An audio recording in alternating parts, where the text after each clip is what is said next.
સ્વાગત છે। Last time આપણે લેક્ચરમાં સમજ્યા હતા કેપેસિટન્સ પર ડાઇલેક્ટ્રિકની અસર અને એના પરથી આપણે બીજા શબ્દ સમજ્યા હતા કેપેસિટરોનું જોડાણ। તો કેપેસિટરનું જોડાણ આપણે ક્યારે કરીએ છીએ કે જ્યારે આપણી પાસે બે કે બે કરતા વધારે કેપેસિટર હોય અને જેમના કેપેસિટન્સના મૂલ્યો અલગ અલગ હોય। આ પરિસ્થિતિમાં ચોક્કસ મૂલ્યનું કેપેસિટન્સ મેળવવા માટે આપણે જરૂરિયાત પ્રમાણે કેપેસિટરને કાં તો શ્રેણી જોડાણમાં અથવા તો સમાંતર જોડાણમાં જોડીએ છીએ અને જરૂરિયાત મુજબ આપણે કેપેસિટન્સ મેળવીએ છીએ। તો ગયા લેક્ચરમાં આપણે આટલી સુધી ચર્ચા કરી હતી। આજે એનાથી આપણે નવા ટોપિકની ચર્ચા કરીએ। સમજો આજનો આપણો ટોપિક છે કેપેસિટરમાં સંગ્રહિત ઉર્જા। ચોપડીમાં પોઈન્ટ નંબર 2.15 2.15 ટાઇટલ છે કેપેસિટરમાં સંગ્રહિત ઉર્જા। તો આ પણ ટોપિક કેપેસિટર ઉપર જ આધારિત છે। આપણે વાત કરીએ કેપેસિટર। આપણે કીધા હતા કે કેપેસિટર એ બે સુવાહકોથી બનતી રચના છે જેના એક પ્લેટ ઉપર શું વિદ્યુતભાર હોય +q જ્યારે બીજા ઉપર વિદ્યુતભાર હોય -q। આવા બે સુવાહકોથી બનતી રચના એને ટૂંકમાં આપણે કહેતા હતા કેપેસિટર। આ પરિસ્થિતિમાં આ જે કેપેસિટરની સંરચના છે એમાં સંગ્રહિત ઉર્જા એમાં જે ઉર્જાનો સંગ્રહ થાય છે એનું જ આપણે સૂત્ર મેળવવાનું છે। તો સમજો ખાસ આઈએમપી પ્રશ્ન છે પૂછાય પ્રશ્ન રીતે કેપેસિટરમાં સંગ્રહિત થતી ઉર્જાના વિવિધ સૂત્રો મેળવો અને તે પરથી ઉર્જા ઘનતાનું સૂત્ર તારવો। પ્રશ્ન લગભગ 3 અથવા તો 4 માર્ક્સમાં પૂછાય। બરાબર ઓકે। હવે સમજો તો વાત કરીએ આપણે કેપેસિટર વિશે। તો પહેલા જ આપણે કીધું કે કેપેસિટર શું છે તો બે સુવાહક પ્લેટોથી બનતી રચના। એક પ્લેટ પરનો વિદ્યુતભાર +q જ્યારે બીજા સુવાહક પરનો વિદ્યુતભાર આપણે કહી શકીએ -q। હવે કેપેસિટરમાં સંગ્રહિત ઉર્જા શોધવા માટે આપણે શરૂઆતમાં એવી કન્ડિશન ધારીએ કે આપણી પાસે જે બે સુવાહકો છે આપણે કહીએ સુવાહક 1 અને સુવાહક 2 આ બંને વિદ્યુતભાર વિહીન છે। આપણે શરૂઆતની કન્ડિશન ધારીએ કે ધારો કે આપણી પાસે કેપેસિટરની રચના માટે જે બે સુવાહકો છે એ શરૂઆતમાં કેવા છે વિદ્યુતભાર વિહીન। હવે આ પરિસ્થિતિમાં આપણે બે સુવાહક ધ્યાનમાં લઈએ સુવાહક 1 અને સુવાહક 2। પ્રારંભિક સ્થિતિમાં બંને સુવાહકો વિદ્યુતભાર વિહીન હોય છે। આ સ્થિતિમાં ધારો કે કોઈ એક ચોક્કસ તબક્કે અથવા કોઈ પણ ચોક્કસ પ્રક્રિયા માટે આપણે એવું કહી શકીએ કે ધારો કે કોઈ સુવાહક 2 આપણે શરૂઆતમાં સુવાહક 2 ધ્યાનમાં લઈએ ધારો કે સુવાહક 2 પરથી ધન વિદ્યુતભાર +q ધારો કે સ્થાનાંતર પામીને ચોક્કસ સમય સુવાહક 1 પર જમા થાય છે। આપણે એવું કહીએ છીએ કે ધારો કે સુવાહક 2 પરથી કોઈ ધન વિદ્યુતભાર ધીમે ધીમે સ્થાનાંતર કરીને સુવાહક 1 પર જમા થાય છે। તો આ પરિસ્થિતિમાં શું થશે કે સુવાહક 2 પરથી ધન વિદ્યુતભાર સ્થાનાંતર કરીને સુવાહક 1 પર પહોંચે એટલે કે સુવાહક 1 ધીમે ધીમે શું બનશે ધન વિદ્યુતભારિત જ્યારે આ પરિસ્થિતિમાં સુવાહક 2 શું બનશે ઋણ વિદ્યુતભારિત। એટલે આપણે કહી શકીએ કે સુવાહક 1 ઉપર જમા થતો વિદ્યુતભાર +q એના કારણે ધીમે ધીમે સુવાહક 2 શું થશે ઋણ વિદ્યુતભારિત એટલે એના પરનો વિદ્યુતભાર આપણને શું મળશે -q। હવે સુવાહક 1 પ્લસ ચાર્જ ધરાવે છે જ્યારે સુવાહક 2 ચાર્જ ધરાવે છે। તો એ કિસ્સામાં સુવાહકોની બે પ્લેટો વચ્ચે પ્રેરિત થતું વિદ્યુત ક્ષેત્ર કઈ દિશામાં હશે હંમેશા સુવાહક 1 થી સુવાહક 2 તરફ। આ દિશામાં આપણને બે પ્લેટોની વચ્ચેના વિસ્તારમાં પ્રેરિત વિદ્યુત ક્ષેત્ર જોવા મળશે। હવે આપણે એમ કહી શકીએ કે સુવાહક 1 પર ચાર્જ કયો છે પ્લસ જ્યારે સુવાહક 2 પર ચાર્જ કયો છે માઈનસ। આ પરિસ્થિતિમાં આપણે કહી શકીએ કે સુવાહક 2 પરથી આપણે ધન વિદ્યુતભારને જ્યારે સુવાહક 1 પર લઈ જઈએ તો આપણે જે સ્થાનાંતર કરાવીએ છીએ એના માટે હંમેશા બાહ્ય બળ આપણે બહારથી જ આપવું પડે, એટલે કે કાર્ય આપણે જે પણ કરીએ છીએ એ બહારથી કરવું પડે. કેમ કાર્ય બહારથી કરવું પડે સમજો. કારણ કે સુવાહક 1 એ પ્રક્રિયાના કોઈ પણ તબક્કે આપણે કહી શકીએ કે સુવાહક 1 એ સુવાહક 2 કરતા હંમેશા ઊંચા સ્થિતિમાને હશે. અહીંયા સ્થિતિમાન કેવું હશે? V1. ધારો કે આનું સ્થિતિમાન આપણે કહીએ V1, આનું સ્થિતિમાન કહીએ V2, તો V1 is always greater than V2 આપણે કહી શકીએ. કારણ કે આના પર ચાર્જ કયો છે? પ્લસ, જ્યારે આના પર ચાર્જ કયો છે? માઈનસ. એટલે સુવાહક 1 એ હંમેશા સુવાહક 2 કરતા કેવું હશે? ઊંચા સ્થિતિમાને હશે. આ પરિસ્થિતિમાં આપણે સુવાહક 2 પરથી ધારો કે ધન વિદ્યુત ભારને ગતિ કરાવીને અથવા સ્થાનાંતર કરાવીને સુવાહક 1 પર લઈ જઈએ ત્યારે આપણે હંમેશા બહારથી જ કાર્ય કરવું પડે. હવે આ પ્રક્રિયાને સમજવા માટે ધારો કે આ જે સુવાહકોનું તંત્ર છે, બે સુવાહકોનું તંત્ર છે, એમાં આપણે એવું ધારીએ કે આપણે શરૂઆતમાં કોઈ સૂક્ષ્મ વિદ્યુત ભારને ધારો કે આપણે કોઈ સૂક્ષ્મ વિદ્યુત ભારને સુવાહક 2 થી સુવાહક 1 પર લઈ જઈએ છીએ. એના માટે આપણે કાર્ય શોધીએ. આવા સૂક્ષ્મ વિદ્યુત ભાર માટે આપણને જે સૂક્ષ્મ કાર્ય મળે એના ઉપરથી આપણે કુલ વિદ્યુત ભાર Q ને 2 પરથી 1 પર લઈ જવા માટે થતું કુલ કાર્ય શોધવું હોય આવા સૂક્ષ્મ કાર્યનો આપણે શું કરી દેવાનો? સરવાળો એટલે આપણે શું કહી શકીએ? સંકલન. તો સંકલન લઈને આપણે કુલ વિદ્યુત ભાર Q ને લઈ જવા માટે ક્યાંથી ક્યાં? સુવાહક 2 થી સુવાહક 1 પર લઈ જવા માટે થતું કુલ કાર્ય આપણે શોધી શકીએ. એના માટે આપણે ધારણા કરીએ. સમજો. ધારો કે આપણે કન્ડિશન આવી લઈએ. ધારો કે કોઈ એક તબક્કે સુવાહક 1 અને સુવાહક 2 પર શરૂઆતમાં વિદ્યુત ભારો અનુક્રમે Q' અને -Q' છે. આપણે કન્ડિશન લઈએ. ધારો કે શરૂઆતમાં કોઈ એક તબક્કે ધારો કે સુવાહક 2 પર વિદ્યુત ભાર કેટલો છે? -Q'. જ્યારે સુવાહક 1 પર વિદ્યુત ભાર કેટલો છે? +Q'. તો આ પરિસ્થિતિમાં આપણે આ બે સુવાહકો વચ્ચે ધારો કે આપણે વિદ્યુત સ્થિતિમાનનો તફાવત શોધવો હોય તો કેપેસિટન્સનું સૂત્ર શું હતું? C = Q/V. તો એના પર આપણે લખી શકીએ V = Q/C. તો આ પરિસ્થિતિમાં આપણને વિદ્યુત સ્થિતિમાનનો તફાવત બે સુવાહકો વચ્ચે મળશે જેને આપણે કહીએ V'. તો લખી શકીએ આપણે V' = Q'/C. જ્યાં C શું દર્શાવે? આ જે સુવાહકોનો આપણે તંત્ર લીધું એનું કેપેસિટન્સ દર્શાવે છે. હવે આગળ સમજો. હવે આ પરિસ્થિતિમાં શરૂઆતમાં આપણે ધારી લીધું કે સુવાહક 1 પર કેટલો વિદ્યુત ભાર છે? +Q'. સુવાહક 2 પર વિદ્યુત ભાર કેટલો છે? -Q'. આ પરિસ્થિતિમાં ધારો કે કોઈ સૂક્ષ્મ વિદ્યુત ભાર dq' ને સૂક્ષ્મ વિદ્યુત ભાર આપણે ધ્યાનમાં લઈએ dq'. આ dq' જેટલા સૂક્ષ્મ ધન વિદ્યુત ભારને આપણે સુવાહક 2 પરથી સુવાહક 1 પર સ્થાનાંતર કરાવીએ છીએ. એના માટે કરવું પડતું કાર્ય આપણે શોધીએ. કન્ડિશન આપણે લીધી સુવાહક 2 પરથી સૂક્ષ્મ વિદ્યુત ભાર કેટલો?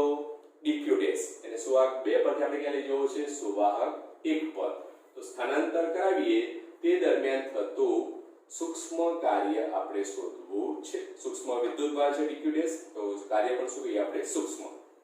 તો એના માટે આપણે સ્થિત વિદ્યુત સ્થિતિમાન તો અથવા વિદ્યુત સ્થિતિમાનની વ્યાખ્યા ધ્યાનમાં લઈએ. તો આપણું ઇક્વેશન હતું V = W/Q. તો કાર્ય બરાબર શું લખી શકીએ આપણે? W = V * Q. તો અહીંયા સૂક્ષ્મ કાર્ય આપણે લખી શકીએ આ સૂત્ર ઉપરથી W = VQ માટે લખી શકીએ આપણે dW = V' જે આપણો અહીંયા સ્થિતિમાન છે V' અને કેટલા વિદ્યુત ભારને આપણે લઈએ છીએ? dq'. તો લખી શકીએ આપણે V' * dq'. તો આ સૂત્ર લીધું છે આપણે ધ્યાનમાં W = V * Q. તો આપણે અહીંયા સૂક્ષ્મ કાર્ય મળ્યું dW = V' * dq'. હવે આગળ સમજો. કાર્ય લખી શકીએ આપણે dW = V' ની જગ્યાએ આપણે સ્થિતિમાનનો તફાવત લખી શકીએ Q'/C.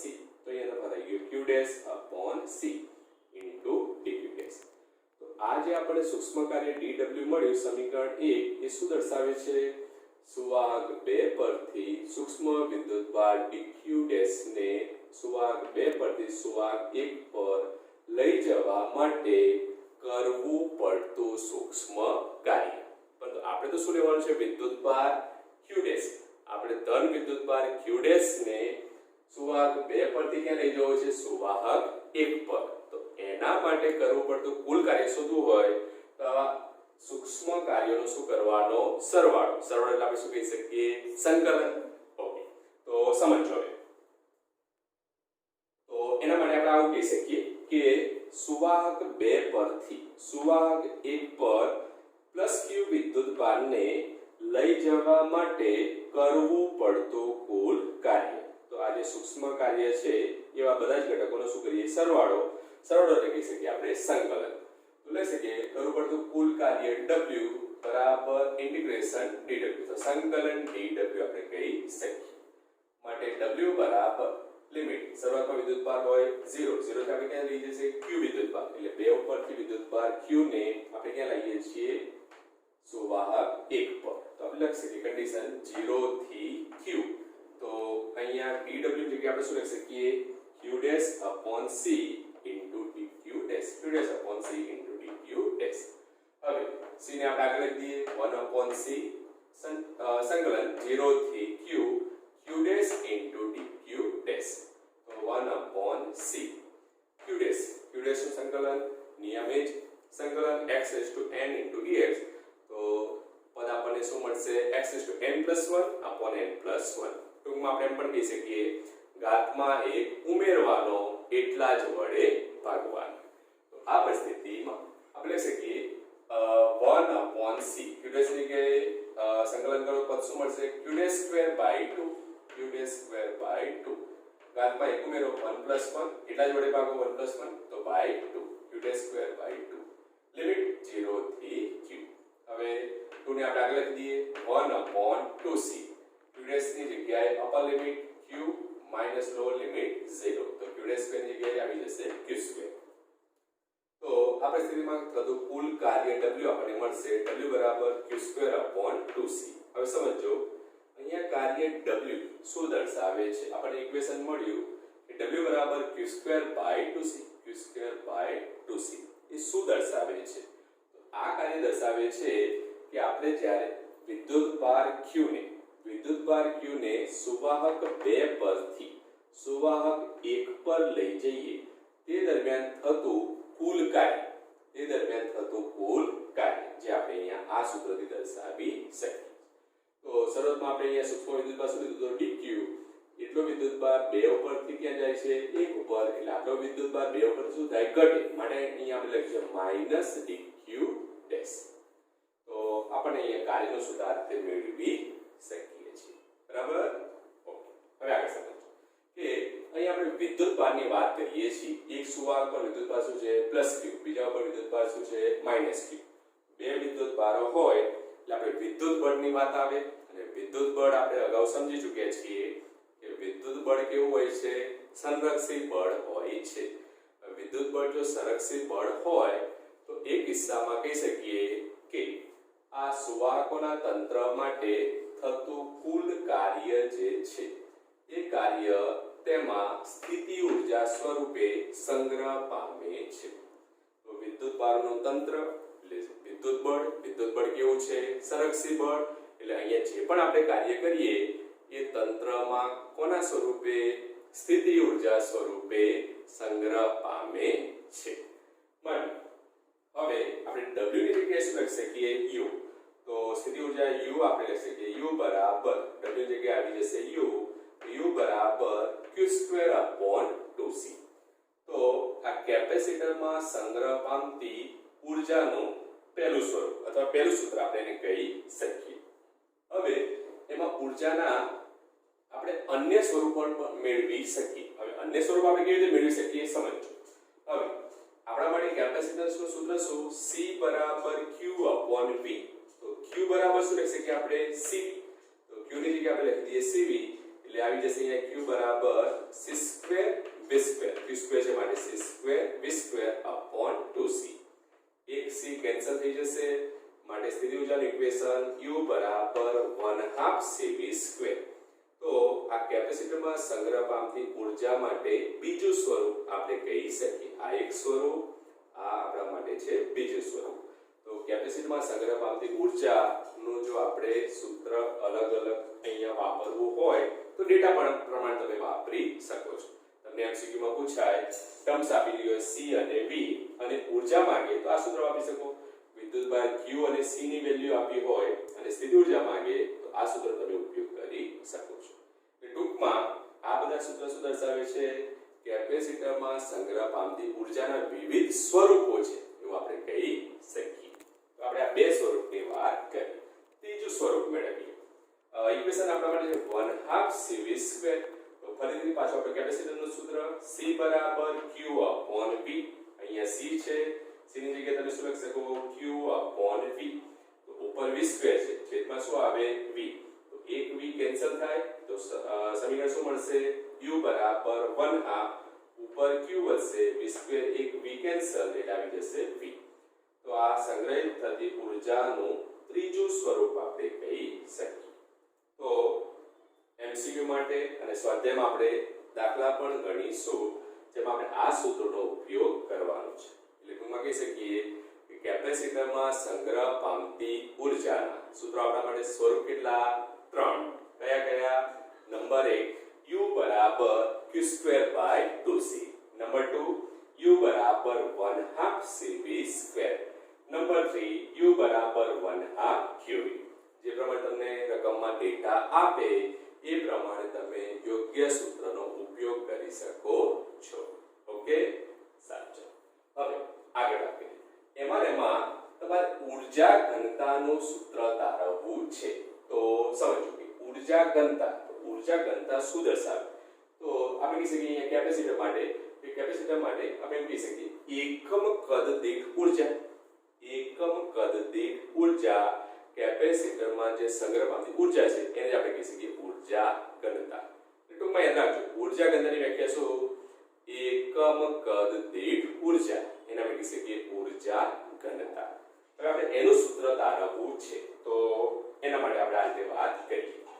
આપણા માટે કેપેસિટરમાં સંગ્રહ પામતી ઊર્જાનું વ્યાપક સૂત્ર આપણે શું લીધું? U બરાબર Q²/2C. તો લખી શકીએ આપણે U બરાબર 1/2. આ 2 ને આપણે આગળ લઈ દઈએ 1/2. Q ને આપણે આ રીતે દઈએ વિદ્યુતભારની પૃષ્ઠ ઘનતા સિગ્મા. તો સિગ્મા બરાબર Q/A.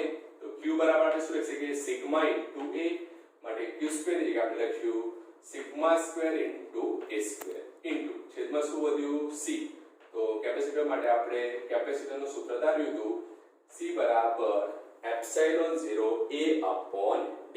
તો આપણે લખી શકીએ અહીંયા રિવર્સ d/ε0 ઇન્ટુ A. તો U બરાબર આગળ સાદુરૂપ આપો 1/2 એક A કેન્સલ થશે σ² into A into d upon છેદમાં વધશે ε0. હવે સમાંતર પ્લેટ કેપેસિટર માટે આપણે બે પ્લેટોની વચ્ચેના વિસ્તારમાં વિદ્યુત ક્ષેત્રનું સૂત્ર મેળવ્યું હતું. તો વિદ્યુત ક્ષેત્ર આપણે બે પ્લેટોની વચ્ચેના વિસ્તાર માટે શું મેળવ્યું હતું? E બરાબર σ/ε0.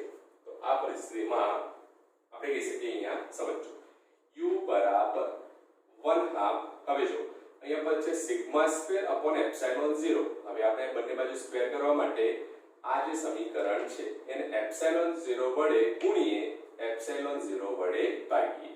તો આ સમીકરણ સમજો 1/2 σ² AD ε0 વડે ગુણીએ, ε0 વડે ભાગીએ તો છેદમાં થઈ જશે ε0². હવે આપણે એમ કહી શકીએ કે U બરાબર 1/2 σ²/ε0². અહીંયા જે આપણે આ પદ મળ્યું σ²/ε0² એ જગ્યાએ શું લખી શકીએ? E². E² into ε0 into A into d. હવે A એટલે કે પ્લેટના કેપેસિટર માટે ક્ષેત્રફળ, અથવા ટૂંકમાં કહીશું પ્લેટનું ક્ષેત્રફળ. D બે પ્લેટો વચ્ચેનું અંતર. તો ક્ષેત્રફળ અને બે પ્લેટો વચ્ચેનું અંતર AD એ ટર્મ્સ આપણા માટે શું દર્શાવે? કદ. મતલબ છે કે આપણે જ્યાં A into D બરાબર બે પ્લેટોની વચ્ચેના વિસ્તારનું કદ.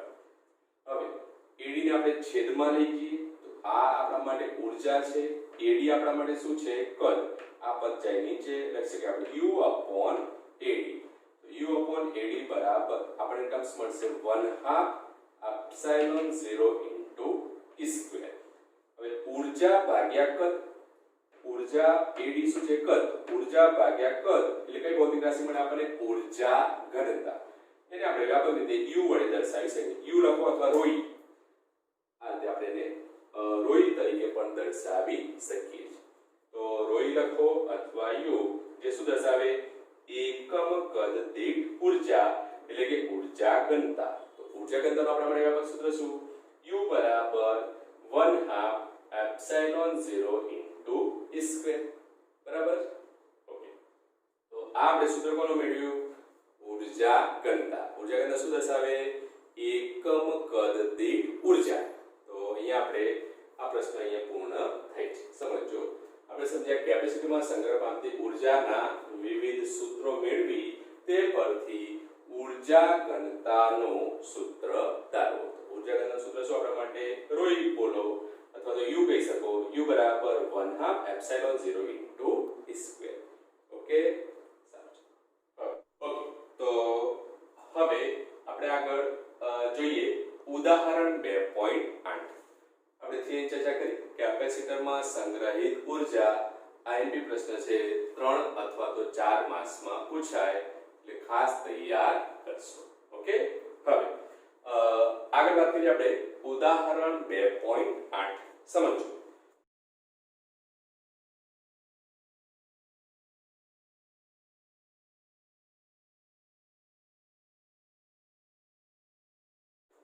પહેલા આપણે રકમની વાત કરીએ.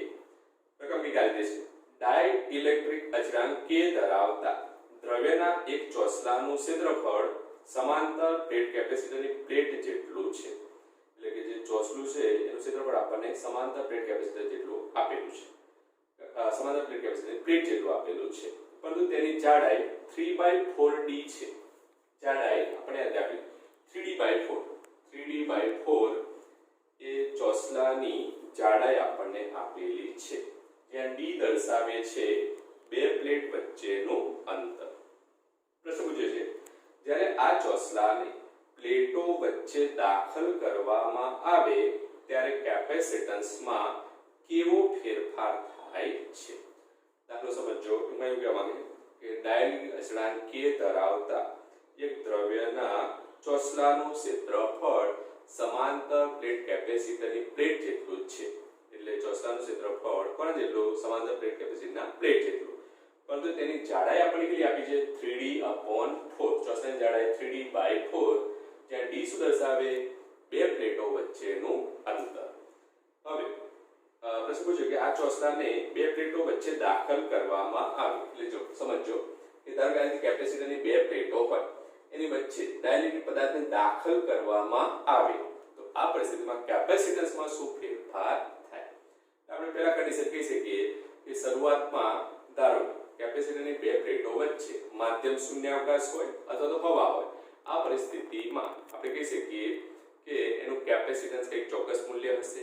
હવે આ બે પ્લેટોની વચ્ચેના વિસ્તારમાં તમે ડાઇલેક્ટ્રિક પદાર્થને દાખલ કરો છો તો આ પરિસ્થિતિમાં એનું જે નવું કેપેસિટન્સ મળે એ કેટલું મળે એ આપણે શોધવાનું છે.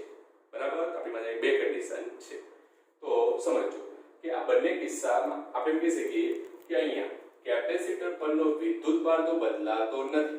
કેપેસિટર પરનો વિદ્યુતભાર q માં કોઈ ફેરફાર થતો નથી. રકમ પ્રમાણે આપણને કીધું છે તો એ પ્રમાણે આપણે કહી શકીએ કે કેપેસિટર પરનો વિદ્યુતભાર q કેવો જળવાઈ રહે છે, અચળ. તો આ પરિસ્થિતિમાં આપણે બે કન્ડિશન લઈએ. આપણા માટે વિદ્યુતભાર q નો વ્યાપક સૂત્ર શું લખી શકીએ આપણે, q બરાબર cv. તો આ કેપેસિટરનું સૂત્ર છે c બરાબર q upon v, માટે q બરાબર cv. તો વિદ્યુતભાર q આપણે બે કન્ડિશન, અહીંયા પહેલી કન્ડિશન લઈએ c0 into v0. તો આ વિદ્યુતભાર q નું મૂલ્ય કઈ પરિસ્થિતિમાં કહીએ છીએ આપણે, શરૂઆતમાં. ક્યારે, જ્યારે કેપેસિટરની બે પ્લેટો વચ્ચે મીડિયમ કયું હોય, શૂન્યાવકાશ. એના માટે વિદ્યુતભાર c0 into v0 આપણે દર્શાવીએ. cv શું દર્શાવે, તો કેપેસિટરની બે પ્લેટો વચ્ચે જ્યારે ડાઇલેક્ટ્રિક પદાર્થ, ડાઇલેક્ટ્રિક માધ્યમ જ્યારે આપણે એમાં દાખલ કરીએ એ પરિસ્થિતિમાં વિદ્યુતભાર cv समांतर प्लेट कैपेसिटर में शुरुआत में धारो कि शून्यावकाश होय ए परिस्थिति में विद्युत क्षेत्र लखी शकीए आपणे E0 बराबर V0 अपॉन D। तो ये आपनु स्थितिमानનું सूत्र V बराबर ED एना પછી આપણે લખી શકીએ શરૂઆતી કંડીશન બે પ્લેટની વચ્ચેના વિસ્તારમાં મીડિયમ કયું હોય શૂન્યાવકાશ તો વિદ્યુત ક્ષેત્ર આપણે શું લખી શકીએ E0 બરાબર V0 अपॉन D। હવે બે પ્લેટની વચ્ચેના વિસ્તારમાં જ્યારે આપણે ડાઇલેક્ટ્રિક પદાર્થ અથવા ડાઇલેક્ટ્રિક માધ્યમ દાખલ કરીએ એ પરિસ્થિતિમાં વિદ્યુત ક્ષેત્ર લખી શકીએ આપણે E બરાબર E0 अपॉन K। હવે આ સૂત્ર ક્યાંથી આવ્યું સમજજો।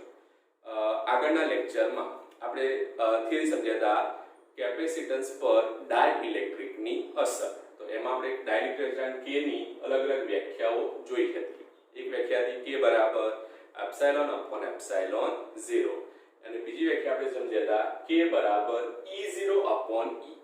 K બરાબર E0 अपॉन E। તો K બરાબર E0 अपॉन E તો E બરાબર શું થઈ જાય E0 अपॉन K।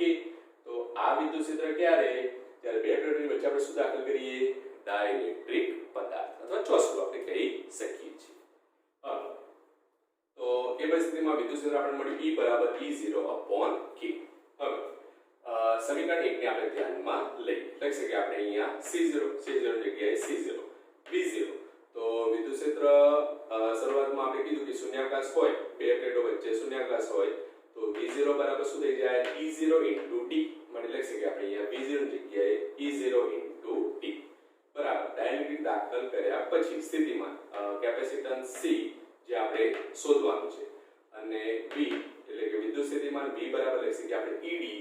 તો અહીંયા લખી શકીએ આપણે E0 સમજો। હવે આ પદ ખાસ સમજો। અહીંયા લખ્યું આપણે E0 ચોસલાની જાડાઈ કેટલી હતી 3D/4 તો બાકીનું અંતર કેટલું આપણે કહી શકીએ તો જાડાઈ કેટલી કહી શકીએ D/4 બે પ્લેટો વચ્ચે હવે અંતર કેટલું કહી શકીએ D/4 એટલે આ સ્થિતિમાન લખ્યું છે આપણે E0 * D/4 પ્લસ ડાઇલેક્ટ્રિક પદાર્થ દાખલ કર્યો છે માટે એનું વિદ્યુત ક્ષેત્ર આપણે લખવું હોય તો E બરાબર E0 अपॉन K લખી શકીએ આપણે E0 अपॉन K વિદ્યુત ક્ષેત્ર E into D આવશે સ્થિતિમાન માટે। હવે જાડાઈ અહીંયા કેટલી છે 3D/4 બરાબર।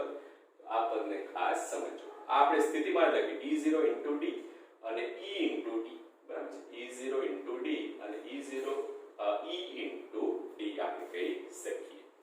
તો આ કૌંસમાં પદ જે છે એ શું દર્શાવે છે કેપેસિટરની બે પ્લેટો વચ્ચે ડાઇલેક્ટ્રિક ચોસલું દાખલ કર્યા પછી આ છે વિદ્યુત સ્થિતિમાનનો તફાવત।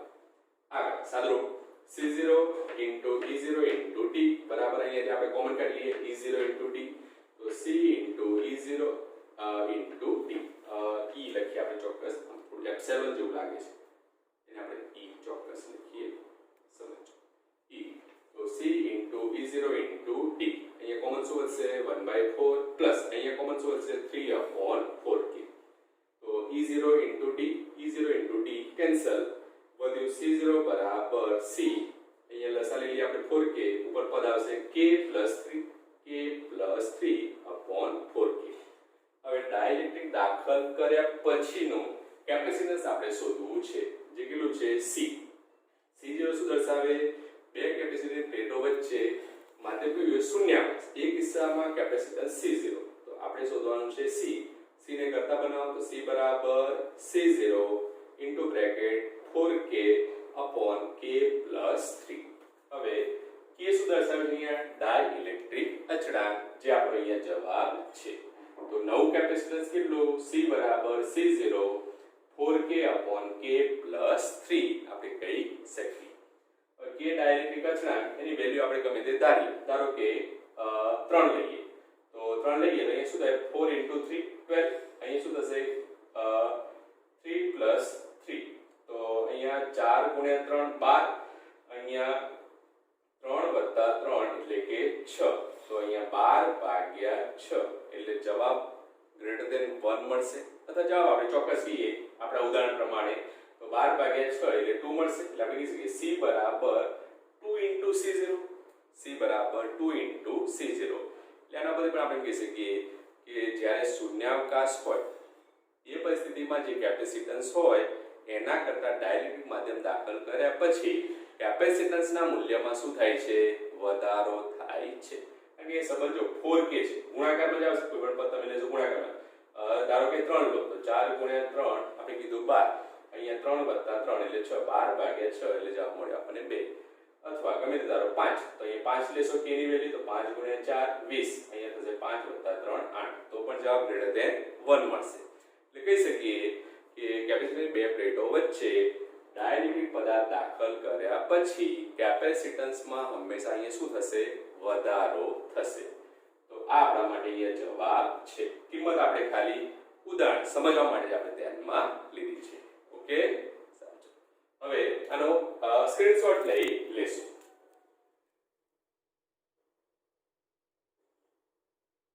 બીજું કે જે પણ આજે આપણે ચલાવ્યું એની પીડીએફ તમને મળી જશે, તો એટલું તમે ચોપડામાં લખી લેશો. બીજું કે આજે આપણે પ્રશ્ન ચલાવ્યો 2.15 કેપેસિટરમાં સંગ્રહિત ઉર્જા, એ આપણો થિયરી પાર્ટનો છેલ્લો ટોપિક હતો. સમજો, આ ટોપિક સાથે ચેપ્ટર 2 નો થિયરી પોર્શન શું થાય છે? પૂર્ણ થાય છે. હવે થિયરી કોઈ બાકી રહેતી નથી. હવે શું બાકી રહ્યા? ઉદાહરણ અને સ્વાધ્યાયના દાખલા, જે આપણે આગળના નેક્સ્ટ લેક્ચરમાં જોઈશું. તો થિયરી પાર્ટ અહીંયા પૂરો, તમારે તે લખી લેજો. ઓકે.